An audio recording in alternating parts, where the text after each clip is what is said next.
April 21st, 2024, and as you can see, we are sitting in the van today, and I am soaking wet. I went outside to set up the table for us to film, and it just started raining on me. So I came inside and asked my wife if she wanted to go downstairs and film it, and she doesn't really feel comfortable doing that, so, you know, because our kids might be able to hear what we're talking about, and her worry is that she's not going to be able to be as honest as she wants to be, you know, and I understand because, you know, the kids can hear, although I did say, you know, let's just keep them upstairs, but, you know, that there's no door down there, and, you know, if they decided to kind of sneak around the corner, they could hear what we're talking about, and it's just one of those things, we just don't want them to overhear our conversation today. So we're sitting out here in the van, and I'm sure the acoustics aren't going to be the greatest in here. It's probably going to sound a little echoey maybe, but anyway, this is what we're working with today. But she went ahead and went through last week's video and wrote some questions down. We'll just see how long that we have today. Really want to keep this video about 15-20 minutes long. I don't want to go much longer than that. Like I was telling you guys yesterday in the live, this is like the first weekend that my wife's been off since December.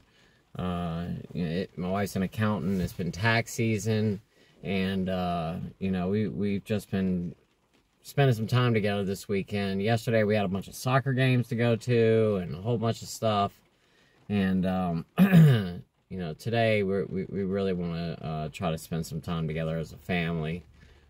So I just want to keep this as short as possible, and not get too deep into it.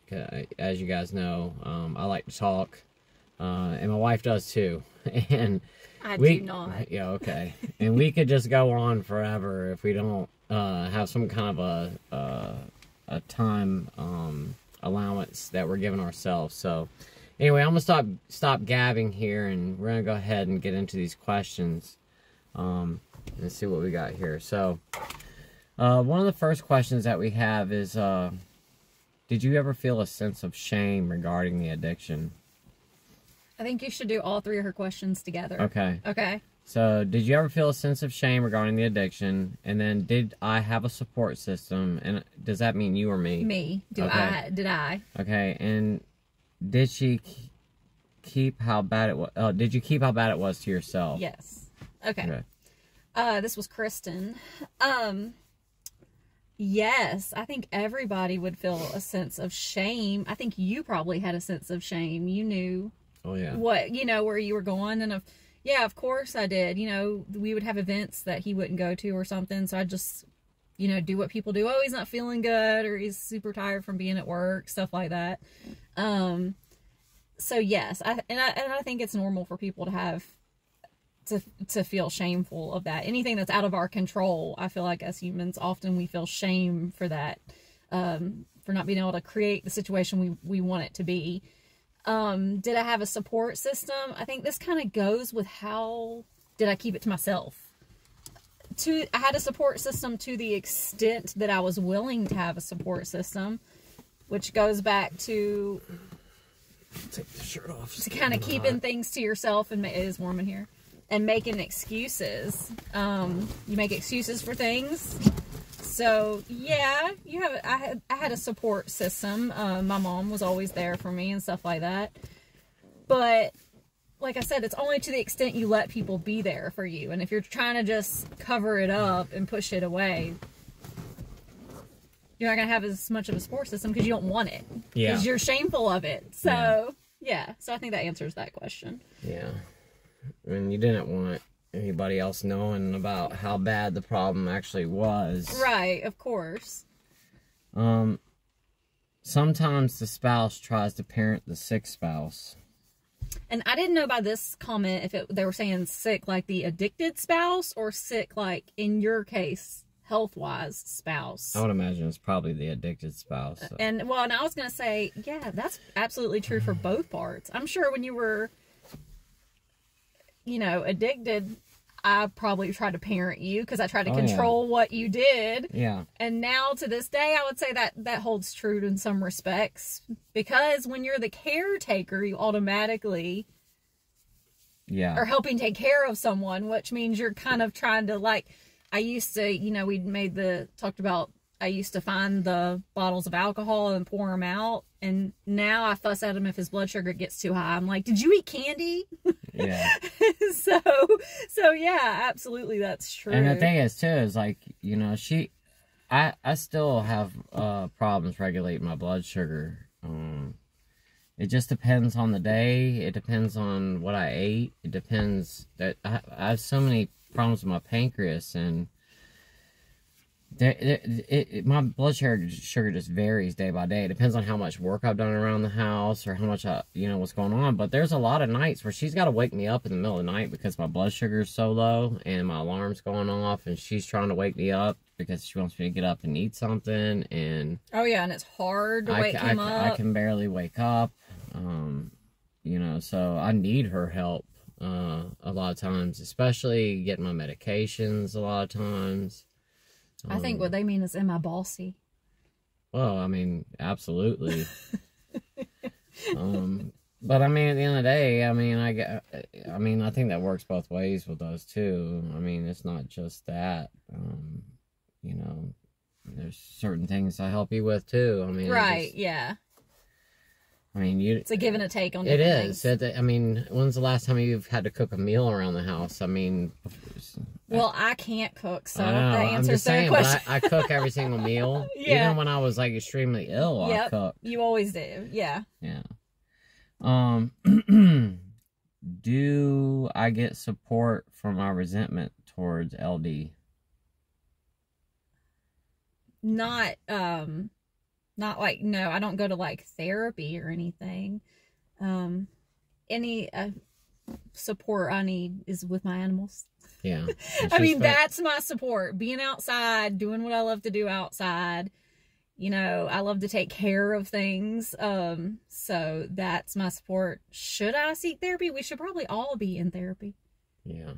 I mean, we should. And that's something we're I'm not going to sit here and pretend like we're perfect and we do that. No, so. We've actually talked about going to therapy. Yeah. And that's something, that's like our next thing that we're going to do is actually go to therapy. And, you know, because we still have things that from the past that need to be talked about and worked out. And, yeah, I mean, no matter how things change, you still have 20 years of backlog on that. Yeah. I mean, we've been together now for 25 years. I mean, there's been a lot of stuff that's happened over that period of time. And, you know, all the years that I did of drinking, and even though I've quit now, there's still issues that have not been resolved from that period of time. And we are going to go and see a therapist and, you know, just try to kind of work through that stuff. I don't think before we had talked about seeing a therapist. We actually went to a marriage counselor at one point in time, and it does nothing for the alcoholic. No, and I was a drinker at the period of time. I actually ended up getting up and storming out of there and told the lady I'll never be back, because one of the first things that she did was she started talking about my drinking. And as soon as she brought that up, I was like, nope, I'm not listening to this. Well, I think the lady said, I can't help y'all in your marriage until you resolve your drinking. There's no point in y'all being here. Yeah. You got to deal with that first. Yeah. And I got up and stormed out, and I said I'll never be back. And I didn't want to hear what she had to say. So I got up and left, and we never went back to her again. And that's one of those things, I think, that until I got sober, I don't think it would have mattered anyway. I mean, as much therapy, talking that we would have done, I mean, the biggest problem that we had was my drinking. And, you know, that was the root cause of a lot of our problems. And until I removed it, there was no point. I mean, there really wasn't. No, there wasn't. So, I mean, you know, I like to stay busy. Yeah. So I feel like I just kind of keep trucking. But we probably should. That kind of goes into the next question. Yeah. Do we have a talk night with our kids? We don't have like a scheduled thing. If subjects arise, we'll talk to them about whatever it is that, if they bring it to our attention. I know they can always go to their grandma, my mom. They always talk to her about things, and she always is willing to be there for them and talk to them also. Mm-hmm. I would say doing like a scheduled talk with them, I probably wouldn't. And I'm kind of like, if if they're happy with their week and everything's going good, I don't want what's going on with him to like rule their life per se. Like I want them to just to keep going and doing what's right for them. Now, if there's things that are changing, like you're going to the hospital, or stuff like that, or we have to sit down and talk to them about something like that, you know, Dad's got to go, he's going to be gone for this long. Yeah, we have talks about that, but there's no like. It's one of those things, and this is one of those things. Our kids don't really know the depth of what's going on with me. At the end of the day, they just don't. I would say the younger kids don't. No, they don't. The older. Our daughter, who's 20. She knows, she still doesn't know everything, but our boys don't know what's really going on with me. Yeah, and I want them to live their life. Yeah, we've never told them what's really happening. They just know their dad's gotten sick, and they know that their dad has diabetes. They know I have diabetes. Yeah. They know that I'm an alcoholic. And they know that he acts different now than he used to act. Yeah. They've mentioned, and we've talked about it. But they don't, you know, we've never gone to the kids and said, your dad was told he has this much lifespan or anything like that. Yeah. I don't want that to hinder. I want them to live. No, they don't. And that's one of the things, like, we don't want them to worry and spend the rest of their, we don't want to ruin their childhood, making them worry about what's going to happen to their dad. I mean, what's going to happen is inevitable. But I don't want them, she doesn't want them to spend their childhoods worried about me getting sick. But I do talk to the kids all the time about alcohol. I mean, we don't have like a particular night that we speak to them. No, but if something comes up, like we're watching a movie. Oh yeah, but I talk to them anytime I'm spending time with the boys alone.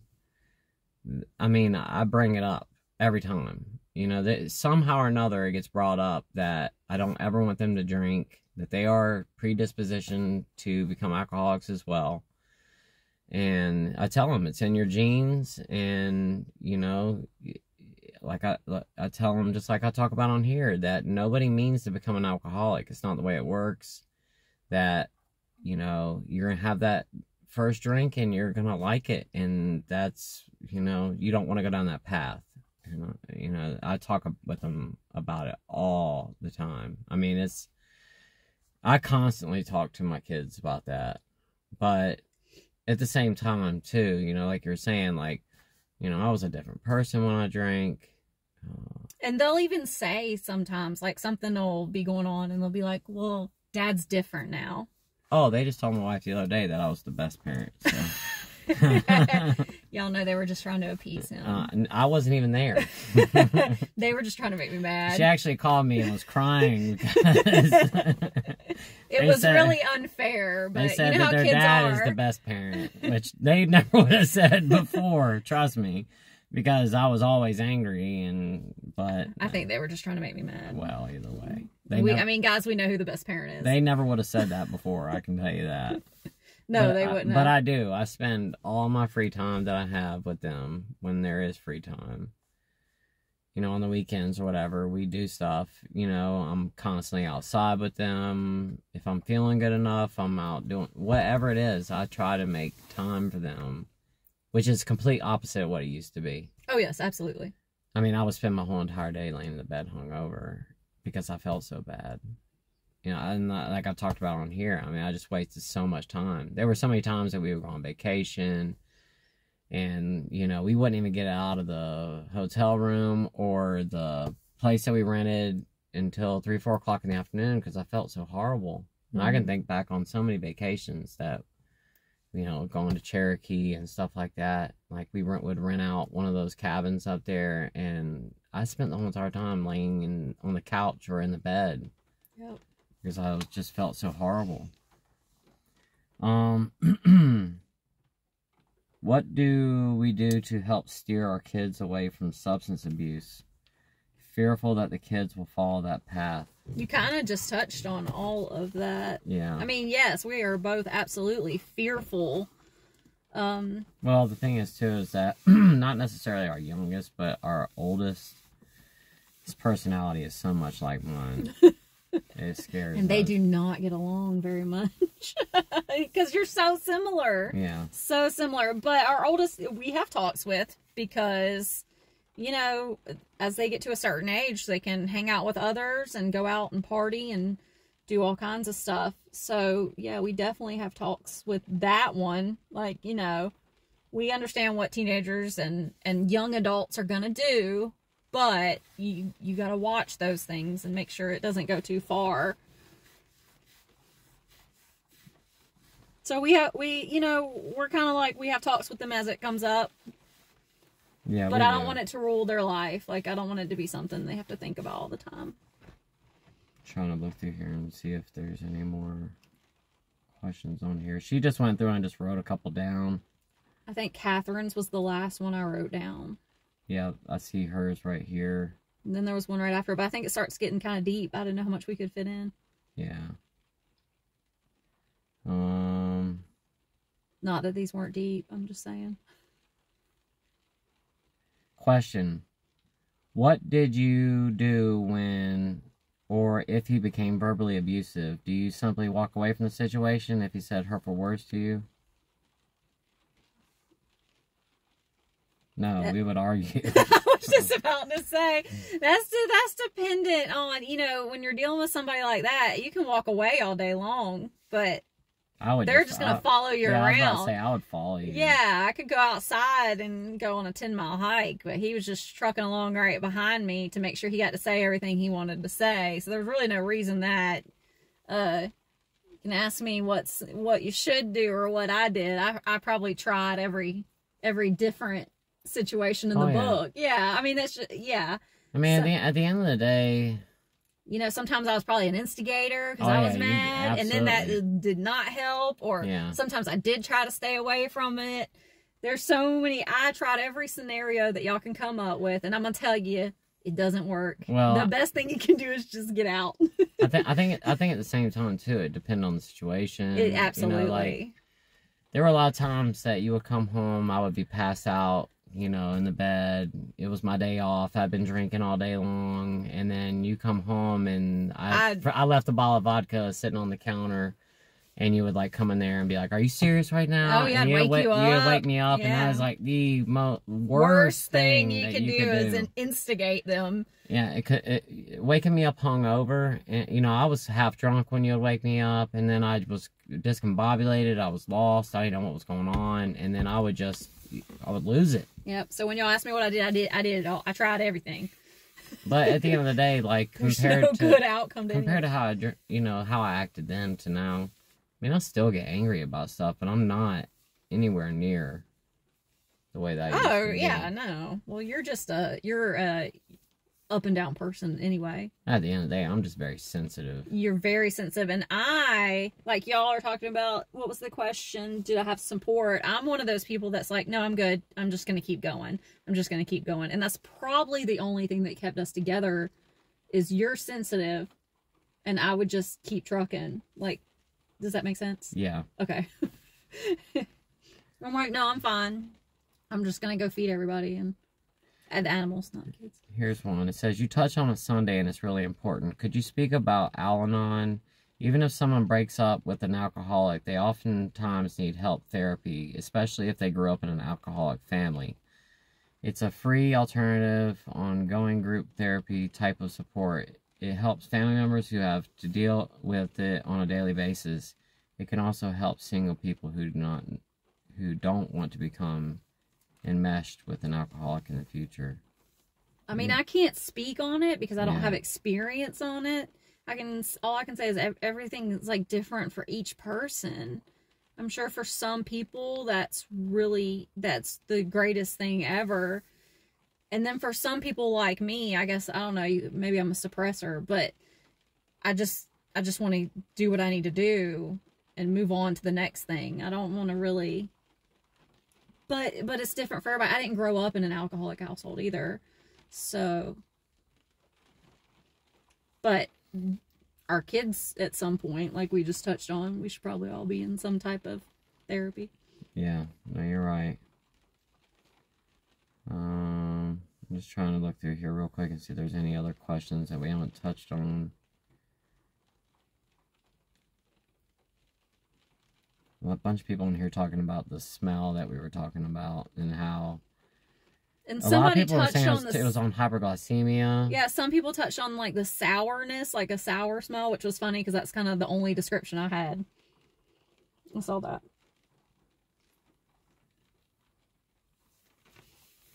Yeah, there were a bunch of people talking about that that's hyperglycemia, and I've actually heard that before, that it smells like a nail polish remover when people have that smell. And there's another one here say maybe the smell was from the bile buildup in the pancreas. Oh, so gross. I think that's it as far as, or another one said, with liver disease, the liver can't filter out the toxins, so the toxins are released via the breath and body odor. And that could be it, too. It could be, yeah. Well, I think that's about it as far as the questions are concerned. Is there anything else you wanted to touch on or anything while we're still on right now? No, I'm good. Well, I'll list more questions. Yeah. So we don't have anything to talk about if y'all don't bring up questions. Yeah, give us some more questions for next week, guys. There weren't that many questions in this last video. That's all. I just went and looked through all the comments, and that was basically it. Like I told you guys yesterday, not yesterday, but the day before, I just had my blood work done the other day and CAT scans. I have my virtual appointment with my doctor tomorrow morning. So I'm going to be finding out what's going on with that, and that's got me a little bit nervous because, you know, this is the doctor, this is interventional radiology that I'm going to be speaking with, and the TIPS procedure, you know, when they go in there, they put that stent in and all that stuff, and I'm pretty sure they did a shunt too, didn't they? They did. So I've got a lot of gear in my liver. There's a bunch going on. I've got a shunt, stents, all kinds of stuff, and the problem with that is that when they go in there and do that, it can tend to get clogged up really easily. And she actually spent more time talking with the doctors than I did after my procedure because I was just so out of it after that procedure was over with. And like that was just last year, back in June, that I had that surgery. So it's very common for them to have to go back in and kind of clean it out if they can, if there's buildup. So it's a high possibility they'll have to. So I might, depending on what the doctor says tomorrow, I might have to go back for surgery. Hopefully not. I'm sure, though, that if that's the case, they're not going to waste any time. It's going to be one of those things where, you know, if there is a blockage in there or a slight blockage, I'll probably be in surgery this week, I would imagine, if they could fit me in. If not, the week after. The last time when I had my initial TIPS procedure, they had to wait a really long time to fit me in. They couldn't get me in right away because when they finally found out I had the blood clot, it was right at the end of the year. And everybody had gotten all their surgeries kind of in because, you know, they had met their deductible. They were trying to get their last surgeries in, so they couldn't fit me in until the end of January. And they said that if they had gotten my I had to wait like 3 months to have the surgery done. Well, it wasn't just that. You had to wait 2 months to see this doctor, to get in with this doctor. Then you have to wait 2 months for them to schedule a surgery. Then it's always such a waiting game. Yeah. So if you feel like something's wrong, go to the doctor soon. Yeah, absolutely. Like because you're going to be waiting on somebody. I say this all the time, guys. If you feel like something's wrong, like you're having pain in your liver, if you've thrown up blood, if you're going number 2 and there's blood or anything like that, if you think there's anything that's liver related, get an appointment now. They don't just have like a turnaround of like, okay, we'll see you tomorrow. You're going to be waiting for a while, and you need to go ahead and get an appointment. You're waiting for the specialist that everybody else is waiting to get in to see. It's not like they just fit you right in. And then you're waiting on their nurses to call you back, and it takes 2 weeks. And then, it's always something. I will say, and my wife's right here, one of the subscribers was asking me about Dr. Worth in Charleston. And did you ever meet him? I did not. Okay. But that's the one I don't think he is a great doctor. For anybody who lives in South Carolina, if you do need to see a liver specialist, Dr. Worth at MUSC is a fabulous doctor. I know one of the subscribers is going to go see him. And he is the one who discovered my blood clots and all that stuff. If it wasn't for him, I absolutely would not be here right now. he figured all that stuff out. And yeah, because our doctors can look at the same scans here in our area, and the expertise is just not there for this type of thing. And she's right here right now. She'd tell you. First time I got sick, went to the hospital, no talk of cirrhosis. Nope, just pancreatitis. Just pancreatitis. Now, my liver numbers were messed up, but they said that was normal. But they weren't super messed up. Yeah, but they weren't, like, horrible. Right. So they were like, you're a diabetic, and you have And that was the thing, and that's what blew me away, because I thought I was out in the clear. Yeah, oh yeah, we were well, that's not that bad. Of all the things, now it's not that bad. When I first got sick, I thought I had pancreatitis. I got out of the hospital. I was so excited. He was like, all I gotta do is quit drinking, and I'm good to go. I quit drinking. Yep. And then 4 months later, and remember, I went back to work. I was working my tail off. I worked every single day. Again. And then I got sick again. And I was really confused because I was like, wait a minute. I haven't drank in 4 months. How am I ended up pancreatitis? And the doctor said, well, the further you get out, the less chance you have of getting pancreatitis. But it just happens sometimes. And then that time is when they discovered the cirrhosis, which had not been discovered. I thought my liver was okay, which I was blown away by, but I thought I was okay that first go round. Yep. And that nurse, the night before I went home, the night before I went home, kept telling me I had ascites. Yep. And I was furious at her. He was so mad at this one nurse. I was pissed at her. I was like, how dare she? Yeah. She's not a doctor. She's trying to diagnose me, and she was right the whole time. Yeah, she was. And if you go back, because like the week after I got out of the hospital from that procedure, my daughter graduated from high school. And we have the pictures of her graduation hanging all over our house. If you just take a look at those pictures, you can see the ascites in my belly. Yeah, but the pictures don't look bad. I know, but you can still see that my belly is like, you can see. And I was wearing a long sleeve shirt. Yeah. And you can see my belly. You weren't as thin as you are now. I'm not either. as thin as I am now. Right. So it had some of it. It does. But yes, you can see it. But just even that time, it was like, I swear, it took almost a year before we learned about all the things that were wrong with you. Yeah, it was at least a year. It was at least. For all these things that kept popping up. And it's like one more hit after another. You're just like, really? Yeah. Yeah, we didn't find all that stuff out until about a year later. Yeah. So the point to this story was, you're always playing a waiting game with these people. You're playing a waiting game, and if you feel like you've got anything wrong, go. Now, because you're going to have plenty of time to soak it all in later, because you're going to be waiting on somebody else. Absolutely. It's not like they're going to just say, okay, we'll see you tomorrow, come on in, and we'll do all these kind of tests. And if they do that, then just be thankful. You're getting it over with quick. And, the thing is, I mean, my wife's sitting here right now, guys. I have no reason to make any stuff up. If you end up sick like I was, I'm telling, if you don't have somebody there to help you, I don't know how you would do it. I mean, or if you were single. That's what I'm saying. If you don't have someone to help you, I mean, there were times, guys, I couldn't even get myself out of the bathtub. I couldn't even go to the bathroom by myself. I couldn't my wife had to bring a toothbrush and a toothpaste and a cup so I could brush my teeth. I mean, I could not physically get out of the bed. You couldn't go in certain parts of the house because you knew you wouldn't be able to go back to where you needed to be. I could not. When she would leave to go to work during the day, I would stay in the bed all day long. I had one of those little urinal things. I would pee in that. I'd leave you a couple drinks. My wife would fill up a cooler beside the bed for me. I mean, she set up food for me, a cooler with drinks and food, because I couldn't get up. I was that ill, and it went on like that for months. And my point to this is that if you do think that you might be sick, please go get checked out, because if it goes too far, then you can end up like I did. And I'm telling you, it was one of the worst things I've ever been through in my life. And the thing is, it's not a matter of if I'm going to get sick again. Like the doctor said, it's a matter of when. And, I know the day's coming that I am going to get sick again, but, hopefully that won't be for a while. But we'll just have to see. But, once again, the whole point is, if you do feel like you've got something wrong, please make an appointment with a doctor. And the thing is that you got to have a primary doctor. You're gonna have to go see. You're waiting on approval. You're gonna have to see a primary doctor first, so that they can refer you to a specialist. Insurance will have to do prior authorization. You have to do prior authorization to get to the specialist. This stuff doesn't just happen overnight, guys. It takes time.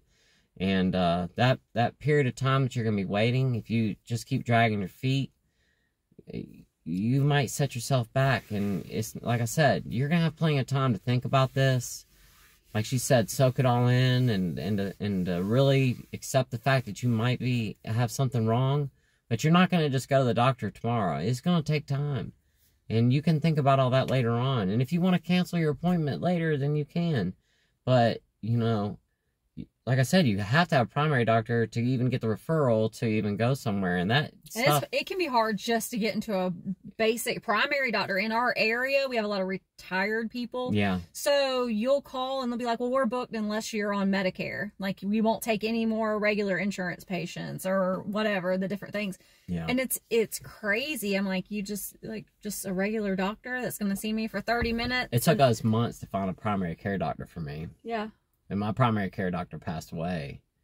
And we just couldn't, like, I didn't have one for years because I just never went and found another one. So I was going to Doc in the Box anytime I got sick because I didn't have a doctor. And I'll tell you guys a funny story really quick before we get off of here. Since I got my wife in the car. My primary doctor that I used to have, this is such a messed up story. I have no idea what you're about to say. So... I'm not going to say his name because it would expose our area where we live. But our doctor, I went to go see him one time and he had to check me out for something. And he said, do you want your wife to leave the room? And I said, no. And he said, are you sure about that? And I said, yeah, I'm sure. And the next thing you know, he got a glove and got some lube out. And next thing you know, he told me to lean over the table and did a cavity search on me. He was checking my prostate. But anyway, she was in the room for that one. But anyway, guys, I'm going to go ahead and jump off of here. My camera's about to die. So anyway, guys, thank you so much for watching today's video. I love you guys so much. Bye, guys. My wife just said bye-bye. And thank you so much for watching today. I really do appreciate it. Throw your questions into the comments, and we'd love to answer them next week. Until tomorrow, I will see y'all then.